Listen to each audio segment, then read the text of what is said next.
Hello dear students, welcome to the class, welcome to our channel Shivanshu Panda's physics classes. तो आज हम laws of motion और जो हम पढ़ रहे थे डायनेमिक्स उसका नेक्स्ट लेक्चर है। लास्ट क्लास में हम स्टार्ट किए थे डायनेमिक्स ऑफ सर्कुलर मोशन और वहाँ पे हम कुछ केसेस देखे थे, जैसे बेंडिंग ऑफ साइक्लिस्ट या फिर कार का motion on A level road circular motion. और हम देखे थे कि अगर वो सर्कुलर पाथ बैंक्ड हो विथ हॉरिजॉन्टल, ऐसे केसेस हम देखे थे। उस टॉपिक का हम नाम शुरू किए थे वहाँ पे, that is the dynamics of circular motion. आज का जो टॉपिक रहेगा वो भी होगा डायनेमिक्स ऑफ सर्कुलर मोशन से ही रिलेटेड, ठीक है।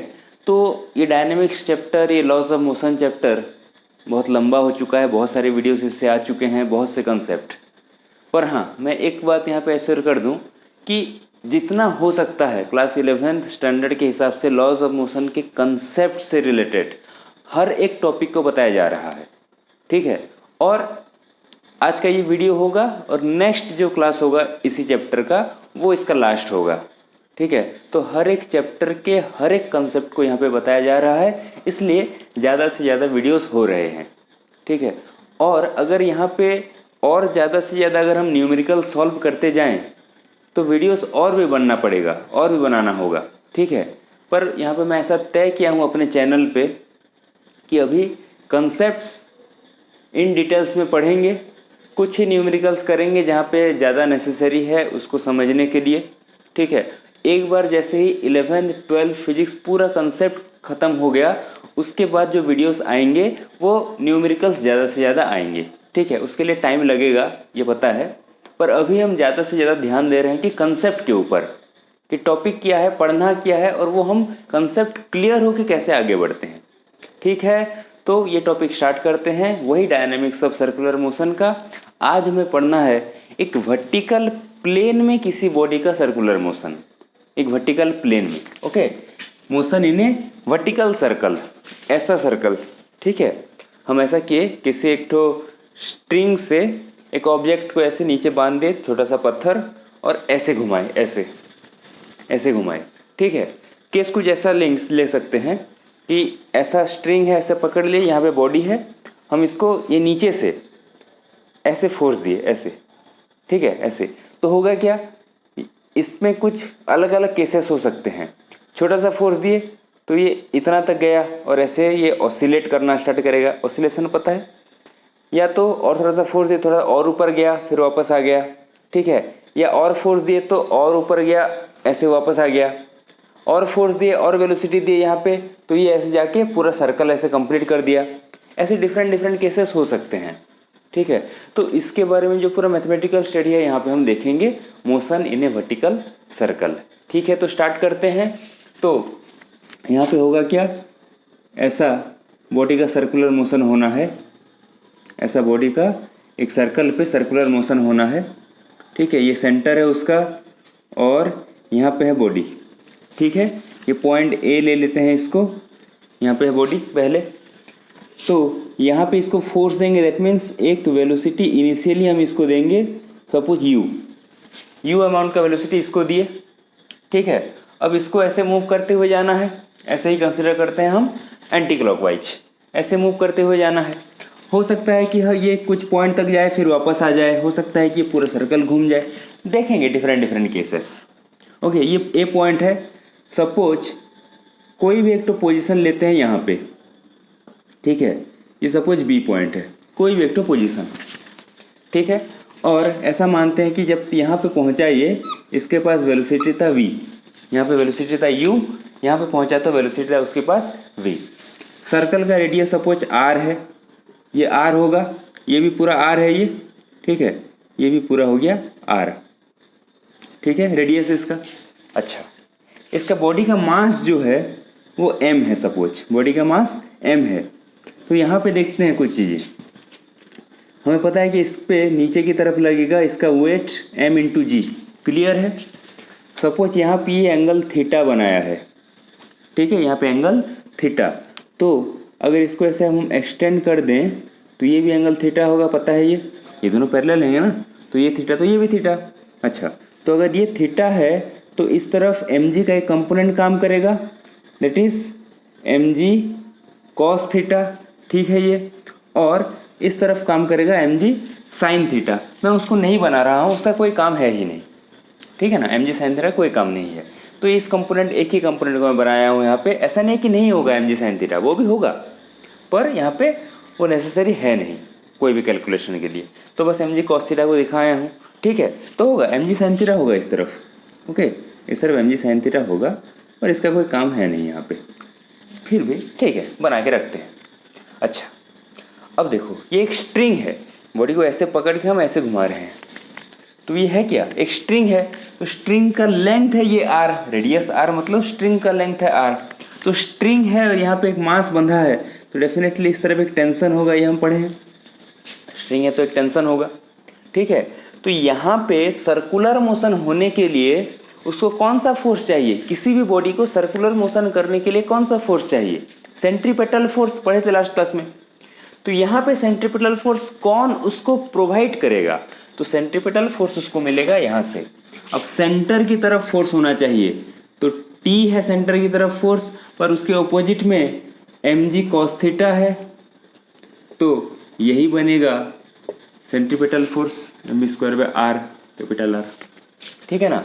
इस तरफ फोर्स चाहिए ना, तो T minus mg cos theta ये मिलेगा हमें, तो ये प्रोवाइड करेगा इसको सेंट्रीपेटल फोर्स। तो टेंशन नेसेसरी है यहाँ पे, सर्कुलर मोशन करने के लिए टेंशन चाहिए उसको, ठीक है। तो ये मिल गया हमें, ये सेंट्रीपेटल फोर्स का एक्सप्रेशन इस तरह से, क्लियर है ये। अच्छा, अब एक चीज़ देखते हैं, इस टेंशन को निकालने के लिए ट्राई करेंगे। सी दिस, यहाँ पे ये बी पॉइंट पहुँचा, तो उतना पॉइंट पहुँचने के लिए कितना वर्टिकल हाइट गया, यहाँ से लेके यहाँ तक, दिख रहा है, इन दोनों पॉइंट के बीच में। इस डिस्टेंस के लिए थोड़ा सा एक्सप्रेशन निकालेंगे, इस डिस्टेंस के लिए, ठीक है। अच्छा, सी दिस, ये सेंटर O है सपोज, ये वाला पॉइंट P है सपोज, ठीक है। AP को निकालेंगे। सी दिस, ये वाला जो ट्रायंगल है, कौन सा ट्रायंगल, OPB, दिख रहा है, ठीक से समझना। OPB ट्रायंगल में cos थीटा कितना होगा, OP by OB, cos theta होगा OP बाय OB, तो हम OP equal to OB cos theta यानी कि R cos थीटा लिख सकते हैं। दिस OP ये होगा R cos थीटा, ठीक से समझते हो जाना जो डेरिवेशन हो रहा है। OP हो गया R cos थीटा, तो ये PA कितना होगा, PA बनेगा R minus R cos theta, दिख रहा है, ये इतना ही बनेगा, ये PA, ये पूरा R है, ये R cos थीटा, तो R minus R cos theta. अब यहाँ पे ऐसा क्यों निकाले हैं, यहाँ पे तो समझना ठीक से कि A पॉइंट और B पॉइंट दोनों को लेके चलेंगे। यहाँ पे जो वर्टिकल सर्कुलर मोशन हो रहा है, हम दो चीज़ें कंसिडर करेंगे कि कोई फ्रिक्शन नहीं होगा, कोई फ्रिक्शन नहीं होगा, ठीक से समझना इसको, कोई फ्रिक्शन नहीं होगा, और साथ में कोई वर्क डन नहीं होगा ड्यू टू दिस टेंशन। ये टेंशन कोई वर्क डन नहीं होगा ड्यू टू टेंशन। ऐसा इसलिए क्योंकि टेंशन और डिस्प्लेसमेंट के बीच में एंगल 90 डिग्री है। आई एम वेरी सॉरी, यहाँ पे हम पढ़े नहीं हैं अभी तक वर्क एनर्जी, फिर भी यहाँ पे रिक्वायरमेंट है इसलिए बता दे रहा हूँ, ठीक है। कोई वर्क डन नहीं होगा ड्यू टू टेंशन, और कोई फ्रिक्शन नहीं होगा, तो कोई हीट में कन्वर्जन नहीं होगा। तो ऐसे केस में हम इन दोनों पॉइंट के लिए यूज कर सकते हैं law of conservation of mechanical energy, law of conservation of mechanical energy in दोनों पॉइंट के लिए, ठीक है। मैं लिख रहा हूँ mechanical energy at point A equal to mechanical energy at point B. अब मैकेनिकल एनर्जी क्या होता है, हम 9th क्लास में पढ़े हैं, थोड़ा सा रिकॉल करना। मैकेनिकल एनर्जी मतलब kinetic energy plus potential energy, ये होता है मैकेनिकल एनर्जी। तो ए पॉइंट पे काइनेटिक एनर्जी कितना होगा, ये होगा हाफ mu², ठीक है, होता है ये काइनेटिक एनर्जी एक्सप्रेशन, पढ़ेंगे नेक्स्ट चैप्टर में, पर यहाँ पे क्योंकि हम पहले सुने हैं इसलिए डायरेक्टली यूज कर रहे हैं। ये होगा काइनेटिक एनर्जी। अच्छा, पोटेंशियल एनर्जी क्या होगा, सी हम यहाँ पे जो पोटेंशियल एनर्जी निकालेंगे वो इसके रेफरेंस में निकालेंगे, ए पॉइंट के। तो ये ग्राउंड लेवल ऐसे मानेंगे, यहाँ से हाइट लेंगे, ठीक है। तो ये अगर ग्राउंड लेवल इसके रेफरेंस से अगर पोटेंशियल एनर्जी निकालना है, तो यहाँ पे तो हाइट कुछ है ही नहीं, तो पोटेंशियल एनर्जी होगा 0, ठीक ठीक है, पोटेंशियल एनर्जी यहाँ पे 0। पर जब बी पे गए तो काइनेटिक एनर्जी हो गया हाफ एम वी स्क्वायर और वहाँ पे पोटेंशियल एनर्जी होगा what, it is M G H होता है। एम जी और एच मतलब ये वाला हाइट ए पी, ठीक है। तो half m we square plus m g, A P मतलब R minus R cos theta, ठीक है। ये बात ये हो गया ए पॉइंट पे मैकेनिकल एनर्जी, ये हो गया बी पॉइंट पे। तो इसी एक्सप्रेशन से हम क्या निकाल सकते हैं, see this, that implies here it is M U square equal to, see this, M U square equal to हो जाएगा ये M we square plus 2mg R minus R cos theta, ऐसा एक्सप्रेशन मिलेगा। ओके, अब that implies अगर यहाँ से M we square को निकालें तो ये बन गया M U square minus 2mg R minus R cos theta, ठीक है। एम वी स्क्वायर को यहाँ से निकाल दिए। ऐसा क्यों निकाले, ताकि इस एम वी स्क्वायर को लेके यहाँ पे पुट कर दें। यहाँ पे एम वी स्क्वायर है ना, वहाँ पे पुट करना है इसको, ठीक है। मैं इस डायग्राम को नहीं मिटा रहा हूँ, ये काम में आने वाला है। ओके, बाकी का मिटा रहा हूँ, ये नोट कर लेंगे पहले, इसको लेके यहाँ पे यूज़ करना है, ठीक है। तो यूज़ करते हैं, सी दिस, होगा क्या, that implies tension T will be equal to M we square की जगह पे ये पूरा, तो ये बन जाएगा M U square minus 2mg R, R common गया, 1 माइनस कॉस थीटा, ये एम स्क्वायर की जगह पे divided by R, okay, minus sorry ये प्लस mg कॉस थीटा, इतना होगा। क्लियर है ये बात, ठीक है। उसको यहाँ पे लाके पुट कर दिए, दैट इम्प्लाइज यहाँ पे t इक्वल टू मिल गया हाउ मच, फिर it is M U square by R, ये रहेगा माइनस ये आर कैंसिल होगा, तो बाकी कितना रहा 2mg 1 minus cos theta plus mg cos theta, that implies t equal to M U square by R, then it is minus 2mg, यहाँ से बाकी 2mg cos theta plus mg cos theta, तो plus 3mg cos theta. इसको हम tension का final expression मान के चलते हैं, ये जो भी मिला हमें, ठीक है। अब इसी एक्सप्रेशन को लेके कुछ बातें हमें स्टडी करना है, कुछ बातें हमें जानना है। क्या, see this, M U square by R, इसमें कोई चेंज नहीं होना है, एम जी इसमें भी कोई चेंज नहीं होना है। तो टी का वैल्यू जनरली डिपेंड करता है कॉस थीटा के ऊपर। ये टेंशन है किसी भी पॉइंट पे टेंशन के लिए, तो डिपेंड किस पे कर रहा है, थीटा पे डिपेंड कर रहा है। क्लियर है बात। अच्छा, कॉस थीटा का वैल्यू कैसे चेंज होगा, जब यहीं पे है बॉडी, थीटा ज़ीरो है, थीटा ज़ीरो है तो इसका वैल्यू पॉजिटिव है। जब ऐसे ऐसे चलेंगे यहाँ तक, सीरीज इस वाले पॉइंट तक, ठीक है। सपोज ये पॉइंट, ये ए बी सी डी हो गया, डी सपोज, और ये आखिरी वाला पॉइंट ये सपोज ई हो गया, समझ में आ रहा है। तो जब डी तक चलें तो थीटा हो गया 90 डिग्री, 90 मतलब ये पूरा ज़ीरो, तो इतना ही रहेगा, तब भी टेंशन पॉजिटिव मानेंगे। यहाँ पे भी टेंशन पॉजिटिव, और जैसे एंगल यहाँ पे बढ़ते हुए गया तो यहाँ पे ज़ीरो तक गया पर tension positive, A to D tension positive है, ठीक है ये बात। अच्छा, अब डी टू ई जब जाएंगे, डी टू ई, तो हो सकता है अब थीटा क्या होगा 90 से 180, 90 से 180, तो इनके ऊपर डिपेंड करके, इनके ऊपर डिपेंड करके ये टेंशन का वैल्यू या तो ज़ीरो होगा या तो पॉजिटिव होगा, नेगेटिव होगा, कुछ भी हो सकता है, ठीक है ना। तो एक बात तो क्लियर है कि जब ए टू डी ऐसे गए, इस बीच में टेंशन को पॉजिटिव ही रहना है, ठीक है। इस चीज़ों को नोट कर लेंगे थोड़ा सा। अगर टेंशन पॉजिटिव रहे, ओके, तो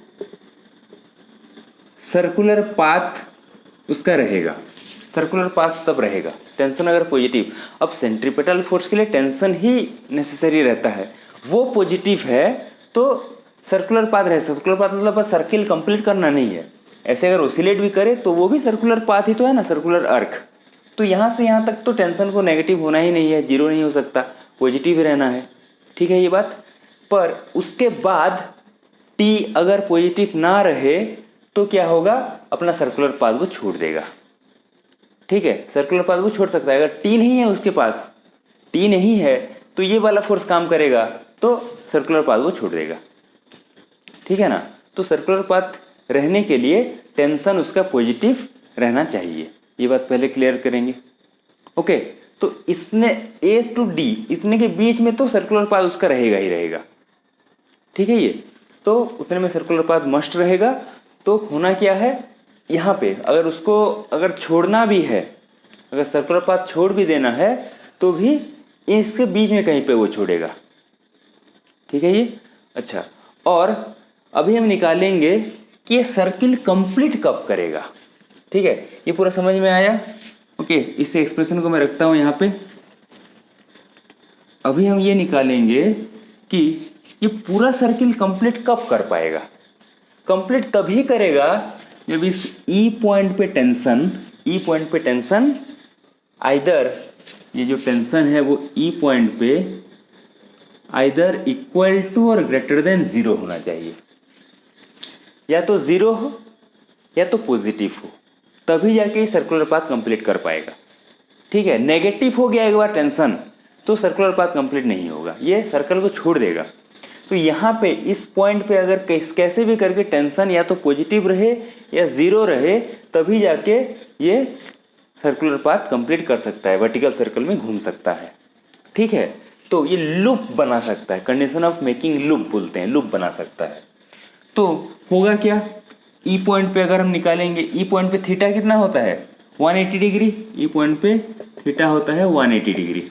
ठीक है, तो यहाँ पे अगर 180 होता है कॉस 180 मतलब -1, तो टेंशन एट ई कितना हो गया, here it is mu²/r -2mg और -3mg, so it is mu²/r -5mg। ठीक है, इतना होगा। So T equal to this much. ठीक है, अब टी को क्या होना है, आइदर इक्वल टू और ग्रेटर देन जीरो, ये होना है। समझ में आ रहा है।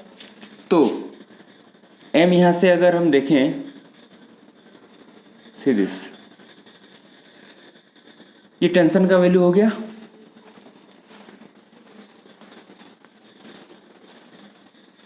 ठीक है, तो टेंशन को अगर हम ये अगर यूज करें, वेरी सॉरी, टेंशन तो इतना होता है, very sorry, that means mu²/r -5mg should be greater than equal to zero.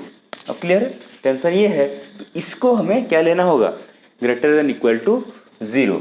तो अगर m को यहाँ पे कैंसिल करें तो u²/r should be greater than equal to 5g, तो u² should be greater than equal to 5gr और u should be greater than equal to 5gr का स्क्वायर रूट। ठीक है, और मिनिमम वैल्यू अगर u मिनिमम यहाँ पे लेंगे, ठीक है, तो वो होगा 5gr का स्क्वायर रूट। ये किसके लिए है, मतलब u का वैल्यू ये क्या है, ताकि फॉर कंप्लीटिंग लूप, पूरे सर्किल में एक बार घूम पाने के लिए इतना होना चाहिए मिनिमम उसके पास, यहाँ पे उसको उतना स्पीड हमें देना चाहिए u।